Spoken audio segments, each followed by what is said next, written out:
Welcome back to another episode of the Todd Erkin Impact Show, and you're in for a major treat today. As you listen to today's show with the one and only Arthur C. Brooks, I promise you, my friends, that this is going to be epic. This is going to be iconic. This conversation with this man may change your life. And one of the things I've been realizing the last, I'll say 2.5 years, but it's probably definitely at least in the last couple of years, there are more people who are going through transition, maybe even midlife crises, they call it. I like the word transitions, moving to a new season, your best season.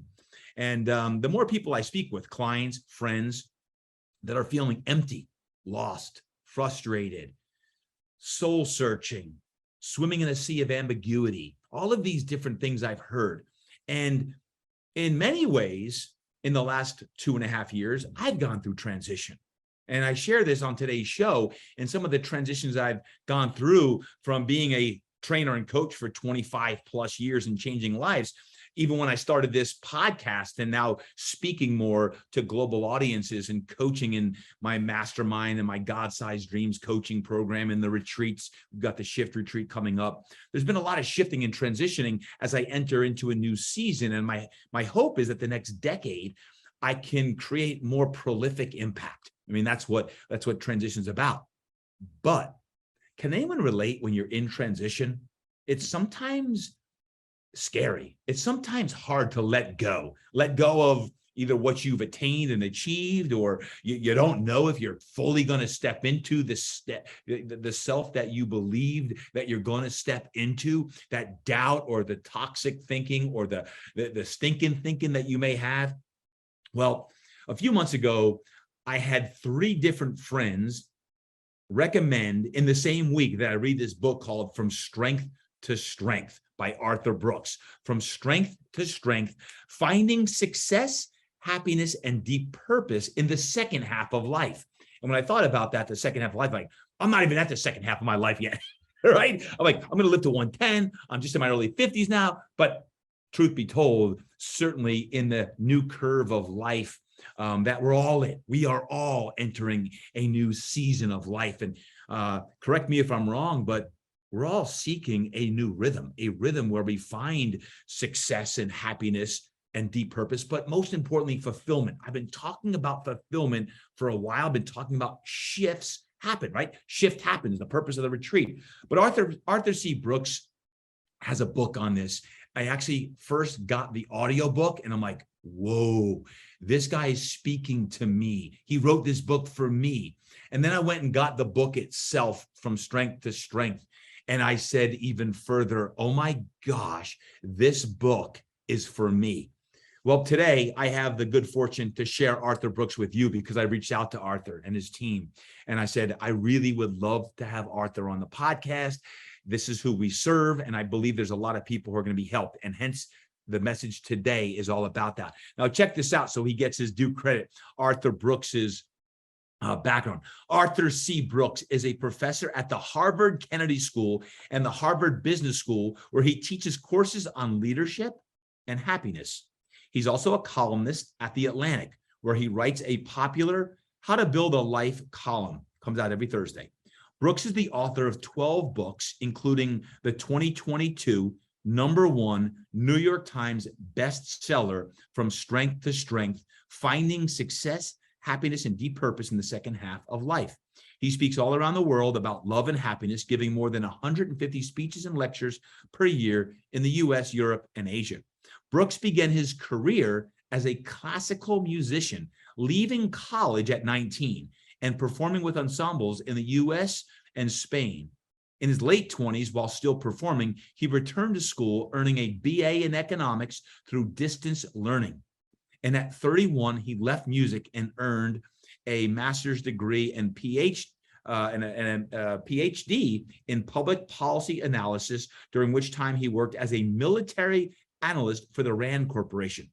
Brooks then spent the next 10 years as a university professor at Syracuse University, where he taught economics and nonprofit management. In 2009, Brooks became the president of the American Enterprise Institute in Washington, D.C., one of the world's most influential think tanks, which he led for a decade, 10 years. During this period, he was selected as one of Fortune magazine's 50 world's greatest leaders and was awarded not one, not two, but 7 honorary doctorates. Man. Originally from Seattle, Brooks currently lives outside Boston with his wife, Esther Munt Brooks, who's a native of Barcelona, Spain. They have 3 children. My friends, today, from strength to strength, Arthur C. Brooks is in the house. Let's go to the interview right now. All right, Arthur Brooks is in the house. Welcome to the Impact Show, Arthur. Thank you, Todd. Great to be with you. Congratulations on this popular show. Did you ever expect you were going to be a big podcast star 20 years ago? Could you even imagine it? No.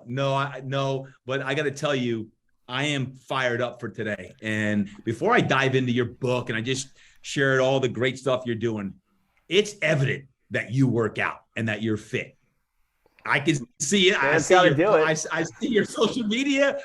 Tell me what you're doing before we get into, from strength to strength. I see the hard work you're putting in. So talk to me about that. Well, I'm intimidated to talk about that with you. I mean, that's like bringing coals to Newcastle, talking to you about fitness, for goodness sake. But and on social media, I should emphasize, if somebody's looking for that, I'm not on there with my shirt off. I don't want to scare the children.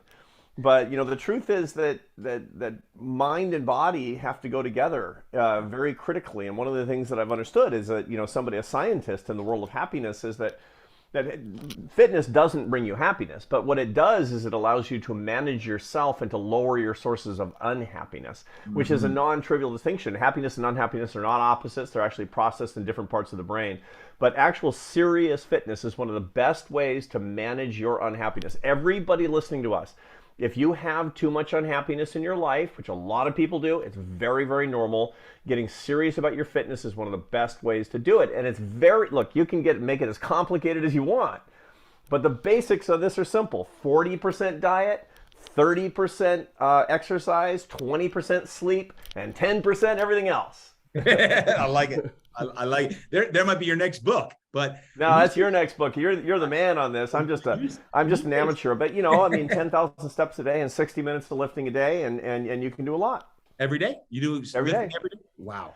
But I'm not doing the same things every day. Obviously, at 58, I'd be disabled at this point. But I'm cycling every month through different PPL, upper lower, full body, and on different routines, and lightweight, heavyweight, looking for strength, going for endurance. Actually, so I have different goals at different times so that I'm not putting too much stress on my joints. The key thing to recognize after 50 is that you got to take care of your joints. True that. Because if you don't take care of your joints, they will not take care of you. And so learning how to remain in a good groove of fitness using a lot of resistance training, especially for, not just for men and women, resistance training is the key. It's the key to your fitness. It's the key to your health. I mean, there's a ton of research on this. And so the result is you got to get into a basic body maintenance routine on this. And that means being very mobile and doing a lot of resistance and doing it well and smart. Amen to that. Well, one of the things that you even talk about in the book that I want to hop into here in a moment, not only is training and exercise, which isn't a big part, really it's faith. And I look at the cornerstones of success as, you got to have the physical energy and the focus to do that, your physical conditioning and your spiritual walk as well. And you go deep into that later in the book. I'm going to talk about with your faith and even your wife, that in your relationship, you talk about with your wife and how you guys are equally yoked and lean on each other.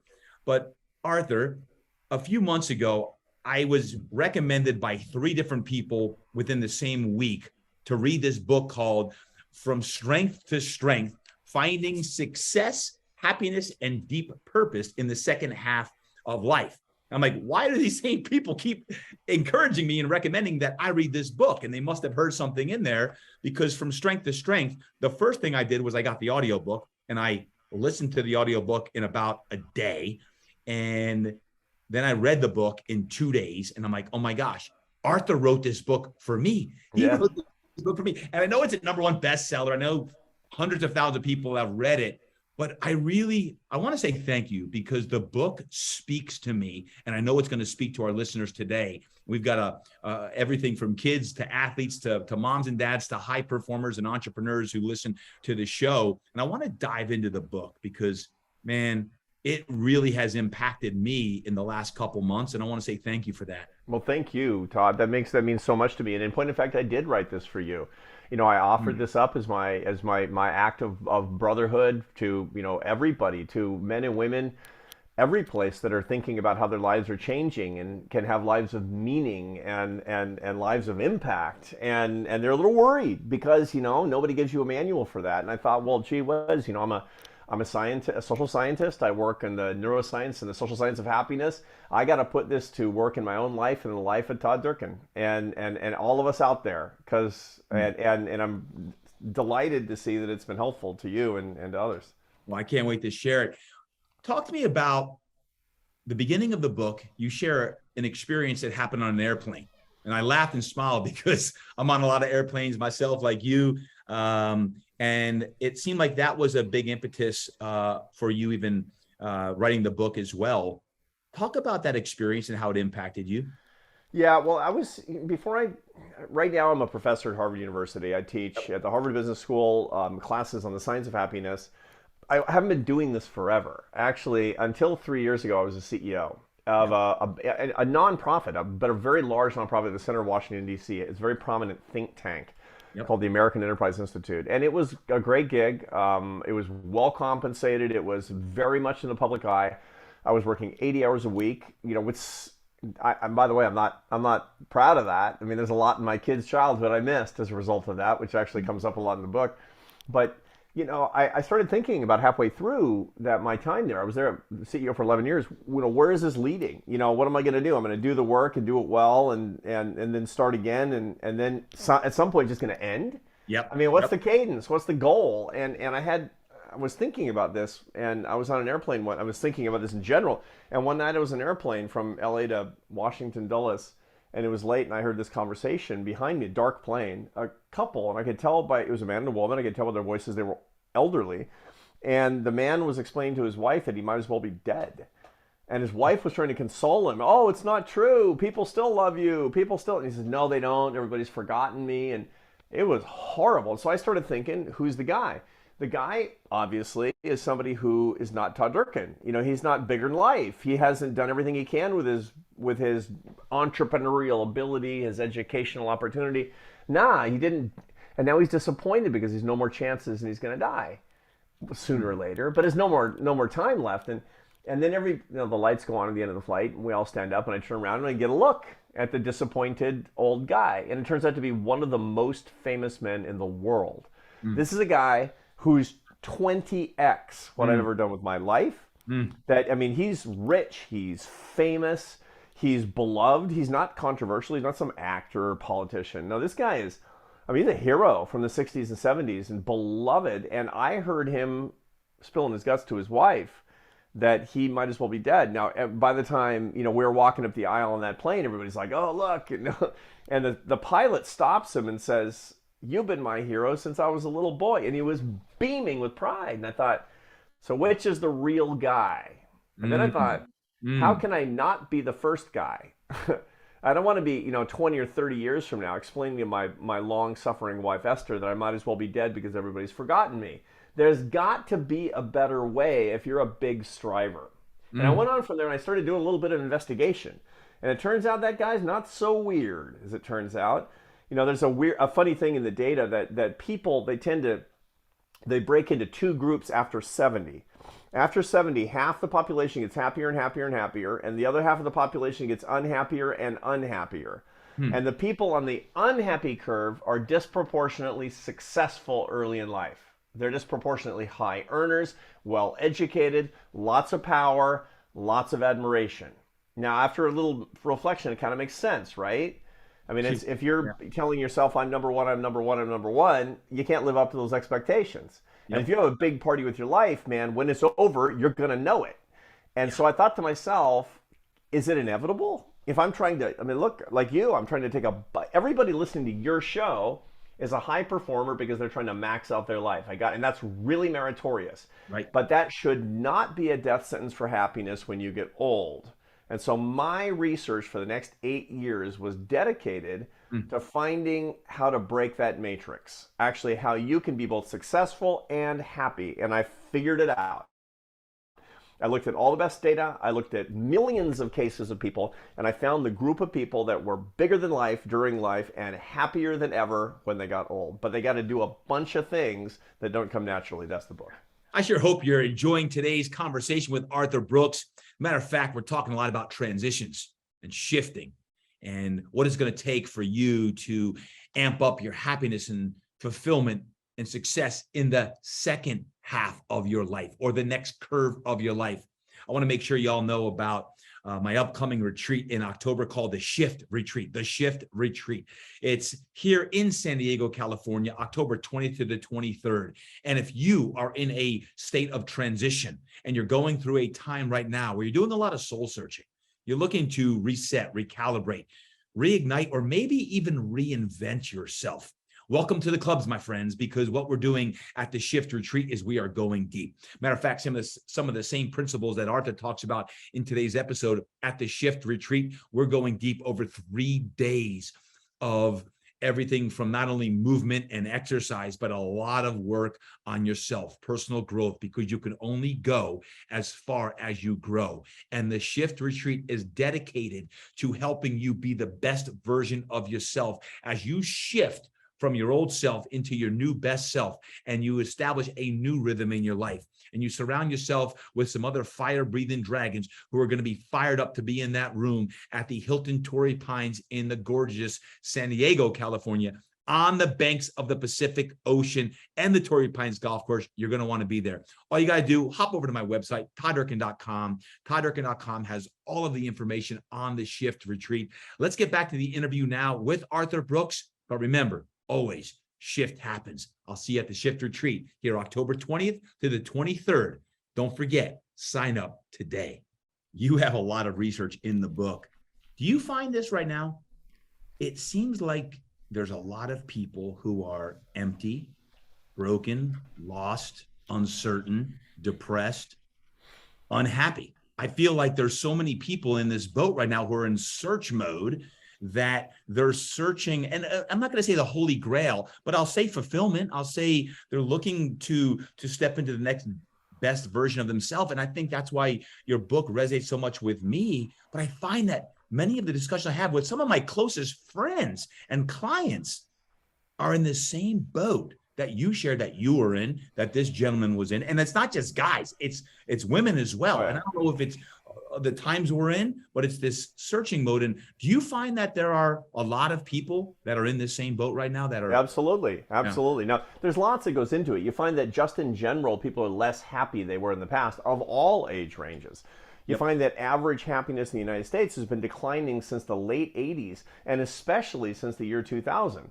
This is not because of the coronavirus epidemic or because of politics. You find that it's been in secular decline. And I talk about this elsewhere in my research, not in this book. What's the story behind the declines in American happiness? And basically it's because faith is declining, because family life is breaking apart, because people have fewer friends, and people are less likely to be motivated to serve other people with their work. That's the secret to it. I mean, the happiness portfolio, your happiness 401k plan, man, is faith, family, real friends, and serving others with your work. If you do those 4 things, you've got your habits on point. That's basically like getting your macros right in your diet. Love it. I love it. You talk about that as your 4 pillars. Do you find that one of them is more important to you, or are they all equally balanced? Well, the whole point about that is like basically saying, that would be a question of basically saying, for example, what's most important in your macros, protein, carbohydrates, or fat? Well, the truth is, left to my devices, I'm going to eat too much carbohydrates. True. Right? And so really, what's most important to me is getting more of the thing I naturally get less of, and I have to watch my protein all the time. So I want to keep my grams of protein over 185. That's what I want. I got to work for that. That's kind of how it works with faith, family, friends, and work that serves.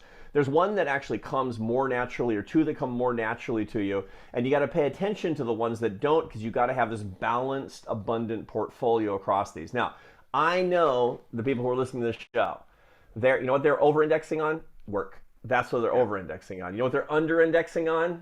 Faith, family, and friends. Oh Mm-hmm. yeah, I got friends. I got friends. You got deal friends. Yeah. You need Yeah. real friends, right? No joke. I Are you love. really indexing on your faith? I ask my fellow Christians this all the time. I'm a Catholic, right? And so I'll say to my oh yeah, I'm Catholic. I'm Catholic. You go to mass every week? Well, yeah, mostly. Really, really? It's like calling your. That's not serious, man. That is not serious. Yeah. If you're going to be serious about your faith, you got to take it seriously and do something about it every day. True. Every day you need to read scripture, sit in prayer, go to mass, pray your rosary, whatever it happens to be. You need norms of behavior that are reinforced daily. This is just, and again, everybody listening to you, they're all fitness guys. I got it. So you got to treat everything the way you do your fitness. It's like, yeah, I'm really, really into fitness. I lift once a month. What a joke. That's not right. Same thing is true with your family. You got to take your family relationships seriously, and the way that you do that is by investing in them daily. Find some way to invest in them daily. Real friendships require daily investment. Not everybody every day, but something for your real friendships. Otherwise, they just fall into deal friendships, and you get the picture that I'm saying. So I'm finding that the under-indexing for the highly motivated, striving community comes on faith, family, and friends. So how do you do that? You talk about, let's say, faith. Let's just take faith, for example. Is it literally just saying, I'm going to spend 30 minutes a day before the sun comes up and open up the word or the Torah or whatever it is that one is diving into? Is it just a habit of spending that time, do you believe?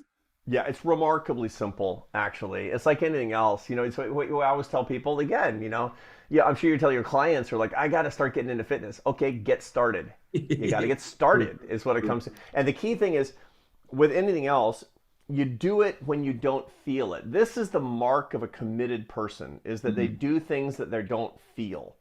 Right? I mean, anybody can do what they want to do. I mean, your dog does what it wants to do. Your kids do what they want to do, right? But what grown-ups do, who are committed to something, is that they will do it even when they don't feel it, because it is one of the things that make them the person that they are.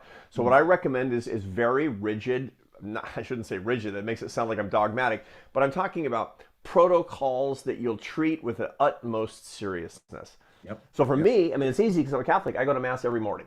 So I get up at 5 o'clock in the morning. Wow. I work out from 5:15 to 6:30 in the morning, hour and 15 minutes. I shower and I'm out the door. I go to mass at 6:50. I bought a house near the church for that reason. Wow. 6:50 to 7:30. This is when I'm not on the road. I'm back at my desk with a cup of coffee at 7:30 and I get my day started. Then I write until noon. If I'm in town, I got nothing in the morning because I have to write, because I got to make copy. I got to have deadlines all that time. But you have to use your best hours for that. But I've started my day by working out and worshiping the Lord. And I do it every single day, and I treat these things with the utmost seriousness. These things come before all the professional money-making stuff. Wow. Arthur, that's deep. That's deep. I love that. Out of all the things that you have said or will say, that's a great example of commitment to your faith. Right? Yeah. It fills you up, and I'm sure your words flow better, your pen flows better when you're filled up with your fitness and your faith. I always talk about do that. Well, even when I can't do anything, even when my words are no good, I'm like, yeah, but I worked out with the church. Coming from the Lord, baby. Coming from the Lord. It's a good day. Hey, so you talk about the problem. Your professional decline is coming sooner than you think, much sooner than you think. Right. I got scared when I read that. I'm like, whoa, my professional decline is coming much sooner than you think. And you say it starts in your late 30s and even 40s. Yeah. Well, okay. So almost everybody, not everybody, but most people who are interested in ideas, so they're listening to this podcast, are in kind of, some people are doing manual work, but they're interested in the ideas of things. And a lot of people are working in ideas professions. So there are lawyers and doctors listening to us, but also accountants and data scientists and all kinds of people like that are kind of living by their wits, right? Correct. All of those, actually, you get better and better and better at with reps over the years through your 20s and 30s. Now, your brain is designed to make you better and better at working memory and innovative capacity and problem solving through your 20s and 30s. You got to practice, you got to work hard, but if you practice and work hard at something, you're going to get dang good at it. And it's unbelievably satisfying as you get really, really good at it. Most people max out on their ability to get better at about age 39 in these kind of wits professions that require working memory and innovation and et cetera, and hard work and focus.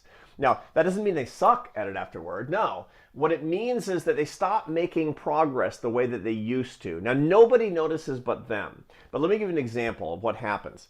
You know, your dentist. He's a good dentist. He's the best dentist. Everybody says, you got to go see my dentist, you know? So you go to the dentist and he's phenomenal. And you notice that around age 44, 45, he's starting to take Fridays off to golf. You're like, I can't get an appointment with him on Fridays anymore. He's golfing. It's like, why are you doing this? He's like, I don't know. I think I'm kind of burning out, is what he says.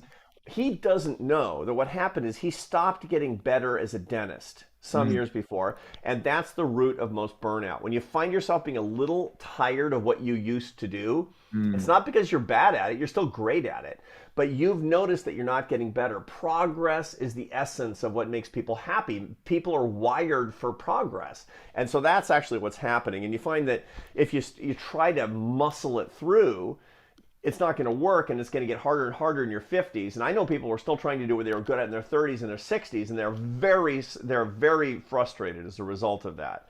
Yeah. So the book talks about that curve. This is called your fluid intelligence. It goes up through your 20s and 30s. It declines gradually through your 40s and 50s.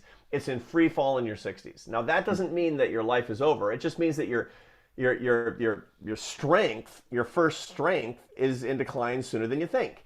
The good news is that there's a second strength curve that comes in behind it. And if I find that in your 40s or your 50s, you win. You talk a lot about that second curve, and that's, I think, the whole essence of the book in finding fulfillment is that second curve, but we resist it almost, right? Like we're addicted to success, and we like the accolades or the power or whatever it is that we've been addicted to in that fluid intelligence, as you call it.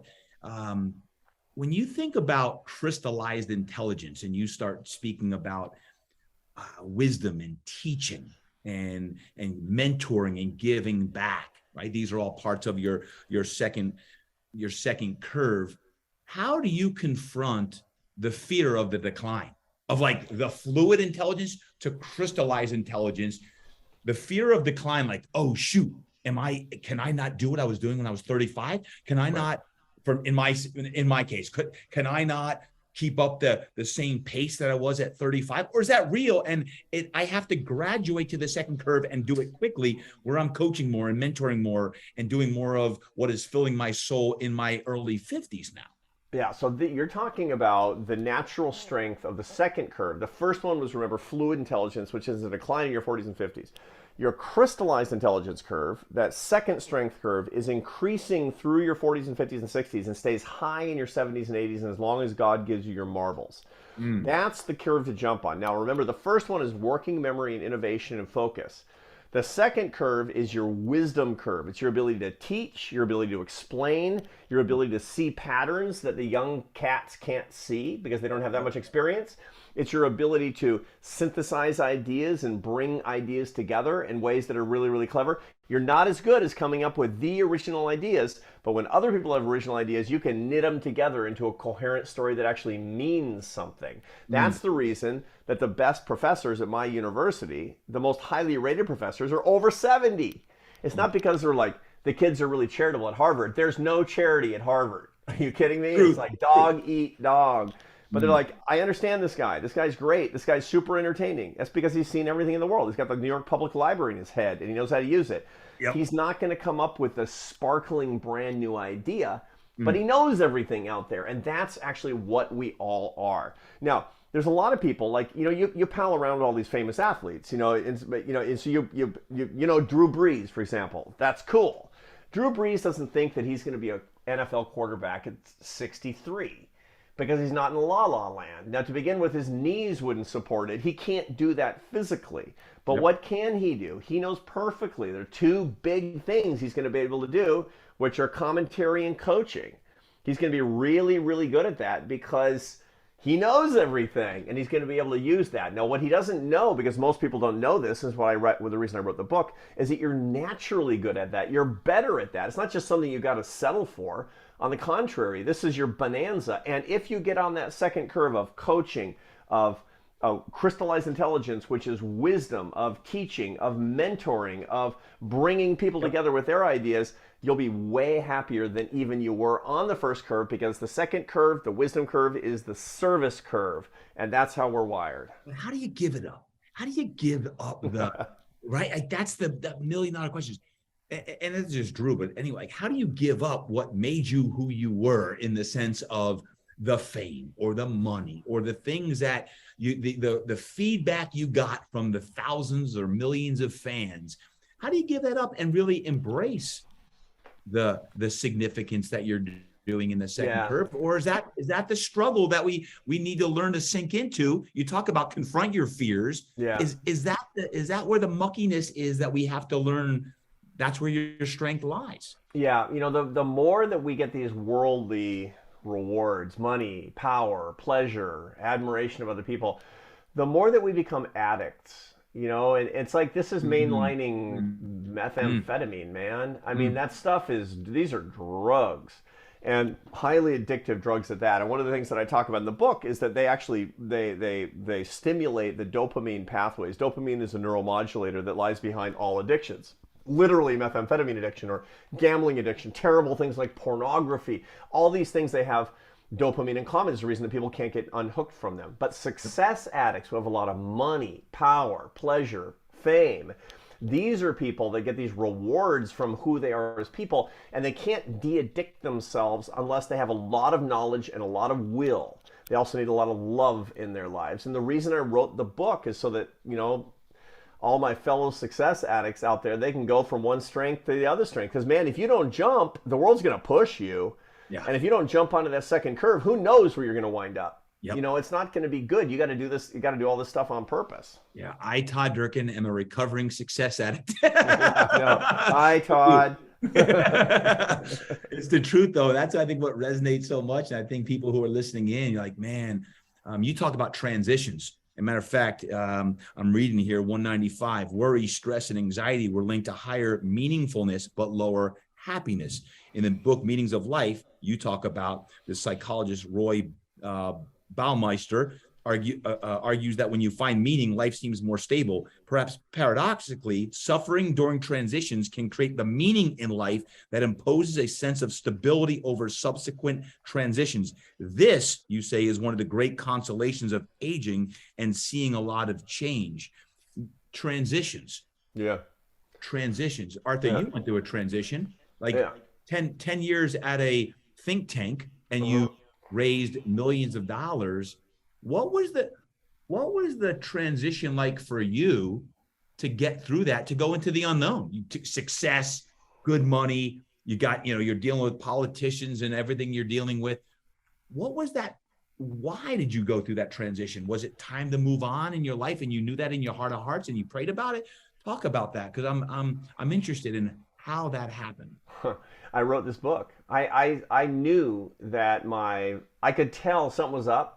Yeah. My fluid intelligence. I mean, things that used to be easy were a little harder, a little less fun. I was a little bit burned out, and I wanted to know what the future was going to bring. And so I just brought I suffered through a PhD for a reason. I brought all of my training to bear on it was no longer research, it was me search. And I looked into all of these patterns in my life, and it became very clear to me: jump or hope for the best. And so I walked away. I retired at age 55 from the best job that I thought I would ever have. And people are like, "You're crazy. Nobody does this. You're at the top of your game." And I said, "You love me now, but I got the data. You're not going to love me in 10 years. You're not going to love me anymore, because I know what it's going to look like. I know what my performance is going to be. I've seen this. I did this work as a social scientist." And so I walked away when I was burning out, but before my performance was actually in decline, for the good of my organization, and quite frankly, for the good of me and my family. And it was the best decision I ever made. Was it hard? Yeah. When you're going from one curve to another, that's called a liminal state. That's what we in social science, we call the liminal state, is a liminality. And that's kind of like the time between the curves, and it's really tricky, but it's very fertile. I mean, you learn a lot. You're really productive. You're really creative. It's weird, that when you're jumping between big things like this and you don't know how it's going to turn out, it's probably going to be fine, by the way. Almost always it's going to be fine, but you don't know that. No, good to You know. find that, for example, there's one piece of research that suggests that it becomes hard for you to reproduce your own signature. Mm, So, which is a physical manifestation of the fact that you don't know yourself very well anymore. And you mm. become kind of a stranger to yourself. Isn't that wild? And I found that. Yeah, how long did that take you, that state, to go from the old job, your old job, to your new rhythm? I think this new rhythm we're searching for to find a happiness. Was that for you a 6-month thing? Was it the last 2 years? When did you kind of find, like, this was the right move, or was it immediate for you? It should be 18 to 24 months. Most people, it's 18 to 24 months. Right. Now, what happened? I moved in the summer of 2019. I walked away from my job. The first thing that we did is my wife and I, we went to northern Spain and walked the Camino de Santiago across northern Spain. It's a spiritual pilgrimage. We went on pilgrimage for a month, right? And we came back. We didn't go back to Washington. We went directly to Boston, where I started a job teaching at Harvard University, new life. And then the coronavirus epidemic hit, and so everything shut down. So the result of it was that everything became kind of walking through molasses, that suspended animation that characterized it. So I had an unusual experience. Now, I didn't like it. I'm a big extrovert. I'm like, I'm like a dog.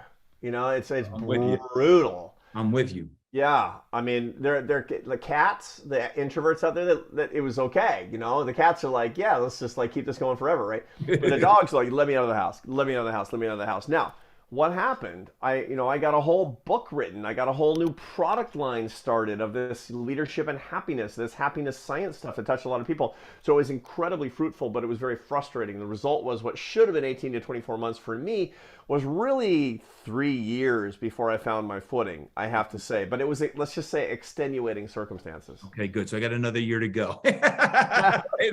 Like in seriously, because of the pandemic, and I think that's part of the reason why I resonate so deeply with your message, Arthur, is in some of the shifts I made, I felt God was speaking to me to do some new things, the things that were calling me to quote, impact the world deeper, including this podcast, including, writing more and speaking more, and not spending as much time in the daily management of Fitness Quest 10. I brought a partner into Fitness Quest 10. And there's a new rhythm with that, because for 22 years, like your job for a decade, it's you're hitting certain landmarks that, okay, life is good. But sometimes there's these whispers. I call them tap into your whispers. These whispers are saying, let go and go deeper and trust. And I'm in the middle of this transition right now. And right. Folks, as you're listening into Arthur and I, if you're in the midst of this soul searching time and you're in a state of transition or have been through it or are feeling you might be going through it, read this book, From Strength to Strength. You're going to feel like Arthur is writing this for you, because I did the audiobook, I've read the book, it's underlined and dovetailed and everything else. I mean, the book, my wife Melanie was like, man, you are devouring this. And like, I know he wrote this for me. Even last night before I was getting ready for Todd. I've got all these notes here, Arthur. I'm like, I'm not gonna be able to ask him everything, but it's so meaningful. And the work that you're doing, obviously you've been through it yourself. You talk about the walk on the Camino de Santiago. I've got a couple clients who've actually done that. I like the fact that you talk about gratitude walks, and you were talking 20 plus kilometers a day spent thinking and praying. And I like that, because it's not just in a time of transition or soul searching that we could do this, but talk about the magnitude of prayer walks or gratitude walks or thinking walks, and how they've impacted your transition as well, and how they impact you now. Yeah, so this is an interesting thing. I get a lot of calls from young people straight out of college who are quite lost. And one of the interesting things about people in their 20s today versus when you and I were in our 20s is that there's a lot more crisis. And part of the reason is because people in their 20s today have been, their whole life, they've been emphasizing achievements as opposed to getting skills, life skills. So it's like, instead of getting a driver's license, I have like 3 service projects to Guatemala, because that builds my resume. I can get into college. And achievements don't get you emotionally ready for life. life skills do, how to manage your emotions, how to manage relationships, your relationships with money and career, the sense of life philosophy. That stuff is really, really, really important. Okay, so I meet a lot of people in their early to mid 20s who come to me because I write about this stuff because I'm the happiness correspondent for the Atlantic, right? And my kids' friends too. My kid went to my oldest son went to a very fancy college, and his parents spent $250,000 for their tuition, and they're like living in the basement afterward. And I'm like, and they call me up and they say, your son says you give me some advice. I say, yeah. I say, what's wrong? And they say, I don't know. I can't get started. What do I do? If anybody can't get started, here's what to do. Get up before dawn and walk for 60 minutes without your devices. Preach. That's how you start. Walk for 60 minutes before dawn every day, and then we're going to talk again in a month. Is what I tell them. Why? Because it's about discipline, and the truth of the matter is that walking is the spiritual exercise. That's the reason that all the great sages, they talked about walking. All the great spiritual traditions, that they have these pilgrimages, and pilgrimages are always about walking. They're not about running. They're not about lifting. You don't do a racquetball pilgrimage. No, you do a walking pilgrimage. Why? Because your heart has a rhythm, and your feet have a rhythm, and your mind has a rhythm, and you're going toward a thing, which is maybe it's a loop and you're coming back home, but you get into sync with yourself. Now, fine, if you want to listen to, I would listen to Todd Durkin's podcast. That's a good thing to do. But I really, really recommend that you do that and allow yourself to be truly mindful as you do it. That's how you get started. And that is, look, the Buddhists have the walking meditation. The Muslims do their Hajj. We Catholics, we walk to Jerusalem, Rome, or Santiago de Compostela. I mean, every religious tradition has these things because you need to be in sync, and God made you with these little legs to move forward, and a heart that's beating in rhythm as well, and your breath that's going in and out of your body. And you don't have to learn the theory. You don't have to sit at the feet of the Himalayan masters. You just need to get up out of bed and walk around. Amen. And I love that you, in the book, you talk about all religions. And it's your relationship with God, right? And you talk about that. It's not about the religion, it's about the relationship. And I've said that over and over again. It's about that relationship with God. And I think one of the best ways is to get out in nature, go out and hike, go out and walk, get your workout in, listen to some faith-based messages, tap into those whispers on that. You also talk about your wife, Esther. And when you were raising the kids, when you were both raising your kids, you've been married for how long now? 31 years. 31 years. Congratulations. This year is our Baskin-Robbins wedding anniversary. That's awesome. You talk about, though, especially when the kids were young, that she wasn't of faith and you were going to church regularly, and all of a sudden she found the Catholic faith.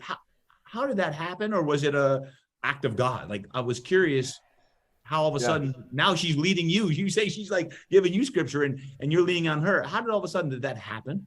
Yeah, we have a true partnership. And from the very beginning, we believe that, as the Proverbs say, iron sharpens iron. And, what the really strong couples have in common is that they don't, they say, there's an old saying that, the couples that fall apart, it's because the wife thinks that the husband will change and he doesn't, or the husband thinks that the wife won't change and she does. The truth of the matter is there's just lots of change in couples and lots of change in people. And there's two kinds of change that can happen when a couple is changing. You can change apart or you can change together. And we made a conscious commitment that, like the flow of the river, when one person changed, the other person was going to change with her or him. Now, when it came to faith, I was raised in a Christian home, and my faith was getting more and more important to me through my late 20s and early 30s, and especially as we had our children. But my wife, she was raised in an atheist, communist family in Barcelona. They thought it was all stupid nonsense, and I get it. I mean, it's a different ball of wax in Spain than what it is here. But by this time, we got married in Spain, and we lived there for a long time. But we moved here in the States, and I thought, I prayed about this a lot. I said, my big prayer every day, literally every day, Todd, was, Lord, put this on her heart. Just put it on her heart. And I got this message back that said, don't bug her. Just do it. Just teach the kids their prayers and practice your faith yourself. And so I didn't bug her. I just prayed about it. And this weird thing happened, right? I'm not exactly sure what happened, except that at some point I recognized that she was actually going to mass more than me, like every day.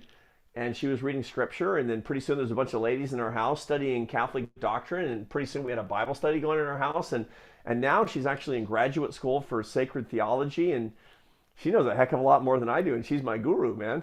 That's what you say. You end the book like that. Yeah. Guys, the book's called From Strength to Strength, Finding Success, Happiness, and Deep Purpose in the Second Half of Life. And when you talk about identifying the problem and then the explanation and fluid intelligence to crystallized intelligence, gosh, Arthur, as a social scientist and as a PhD, who amazing story from as a musician in your teens and 20s, traveling the world to going to lead this think tank, has created a ton of success. But you talk about satisfaction. It's really about the satisfaction that we desire. My last question on the book would be this, Arthur. What am I not asking that I should be asking about the book, and what you want everyone to know about your work that took you obviously years? There's so much content in this. It's one of my favorite books of all time. What am I missing that I should be asking you that I'm not? I don't think you're missing too much. I mean, you listened to me read it, and then you read it yourself. I mean, you've got a lot of experience in this thing, and I have to say, I mean, you're giving really good and comprehensive questions about this. I mean, the key thing that lies behind all of our successes in life, our ability to change when we need to change, our ability to do new things even when it's scary, to confront all of our fears, is the opposite of fear itself, which is love.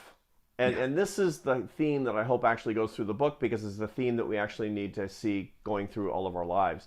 We have this study here at Harvard called the Harvard Study of Adult Development. It's followed men, originally men, but now men and women and their kids, a hugely diverse sample of people from their teen years until they die. So it's an 84-year longitudinal study. And the guys who ran it for the longest time, there's a bunch of things that you can do that when you're young to help predict if you're going to be happy and well when you're old and die, right? Because that's what you want to be. You want to be both healthy and happy, right? And to be in that quadrant of healthy and happy, you'll find that some of it's really obvious. I mean, you shouldn't smoke cigarettes. You should be very careful with alcohol. Very careful with alcohol. If you have any alcoholism in your family and you worry about your own drinking at all, stop now completely, is what the data say. You know, I'm an absolutist on this thing because the data are abundantly clear. It's the single most dangerous thing in most young people's lives that we see today is alcohol use, is what we see.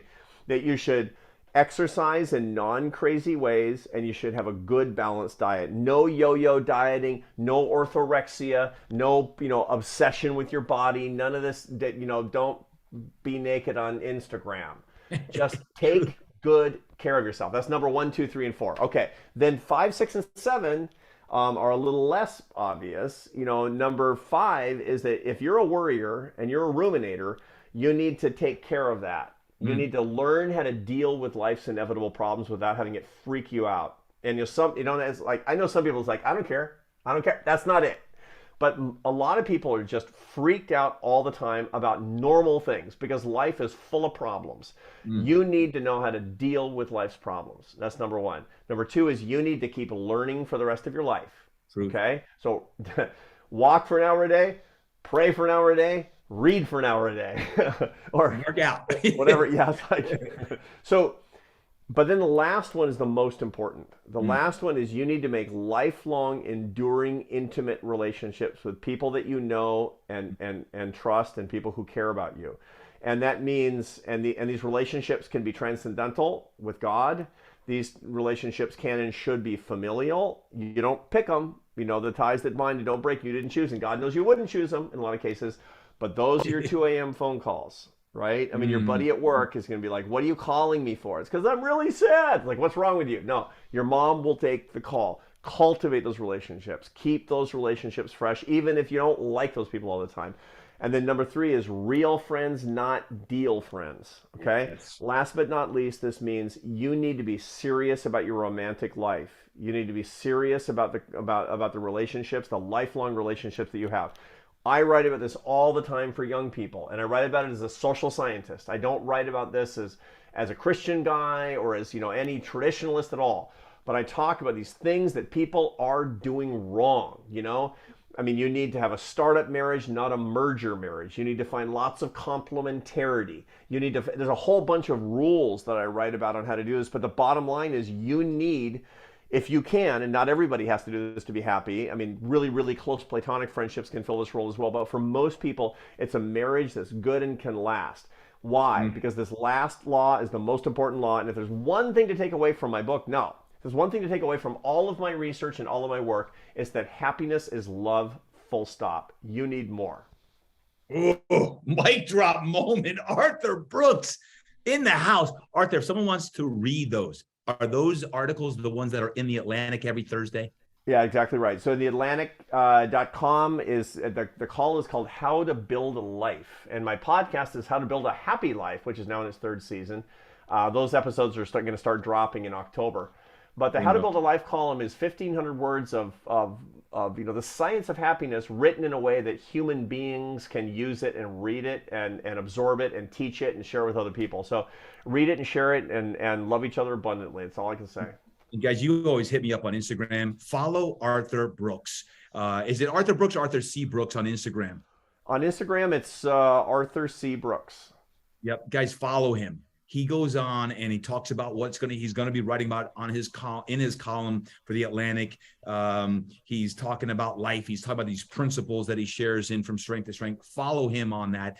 Download the other seasons of his podcast. Third one's coming up here in October, and definitely pick up From Strength to Strength. Whether you prefer audio or the actual book itself, make sure you pick that up today. Last couple questions, not necessarily related to the book, Arthur, but this is, if you had a friend who, and maybe it's yourself, but if you have a friend who was really empty or down, broken, not fulfilled, they're in this transition of life. You talk about in the book, Chip Conley's program down in Mexico, which is a great way to, mostly men in their early 50s go down there. Are there other things that you would recommend, just in general, men or women who are going through a transition that's not in the book, a resource or somewhere they could reach out to on that? Yeah. Or is Chip's program? I wrote my book for people that don't have access to these very traditional training programs. We have one at Harvard called the Advanced Leadership Institute for people who are changing careers. There's one at Stanford. There's one at different universities all over the world.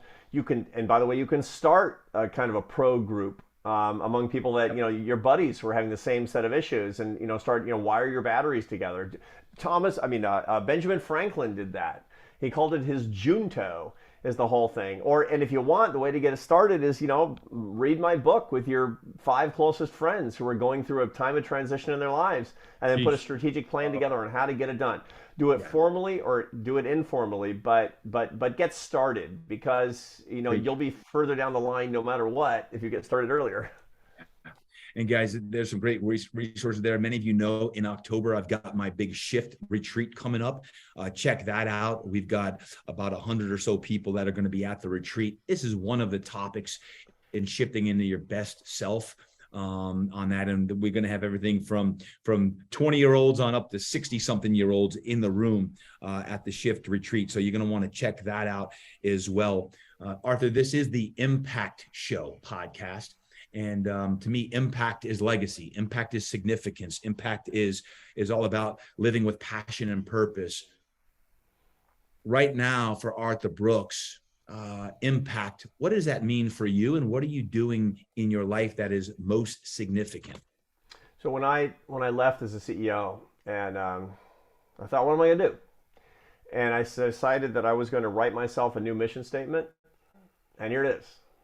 For the rest of my life, I'm going to lift people up and bring them together in bonds of happiness and love using my ideas and intellect. That's what I'm going to do. I'm going to share my ideas to spread more love, using the best science, using the most compelling communications.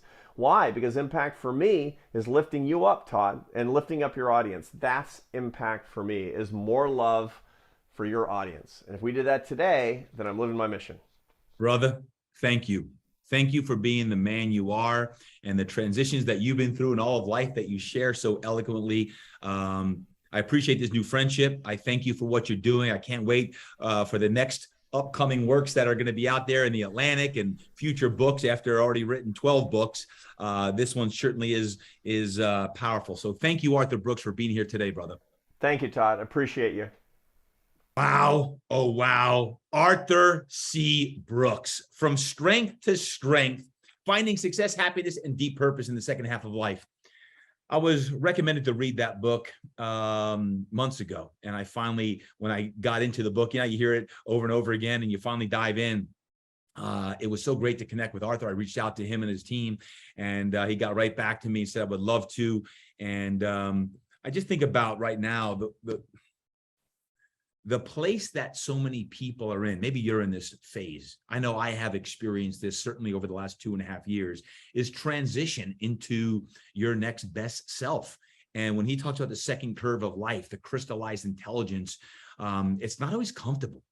It's sometimes you're swimming in a sea of ambiguity, right? Can I get an amen, anybody? And I do believe that when we can embrace the uncertainty or the emptiness or the fear, all of these different emotions that we often feel, and not let it cripple us with anxiety or depression, but actually that we can actually confront it and go deeper into it. I do believe that we will look back in 6 months or a year or 2 or maybe 5 and say, that was a transition point that led me to the next phase of my life. And look at me now. Look at me now.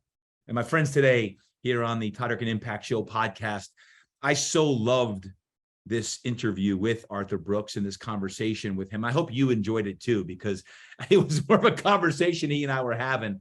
And if it spoke to you in any way with where you're at in life, or someone that you know is going through a time of transition from strength to strength, from the first curve of life into the next curve of life, which he happens to just say will be your best curve of life, please share it with them. Please forward this episode to them. Share it on your social media, in your newsletters, and your emails, on your DMs, wherever it is that you share your content.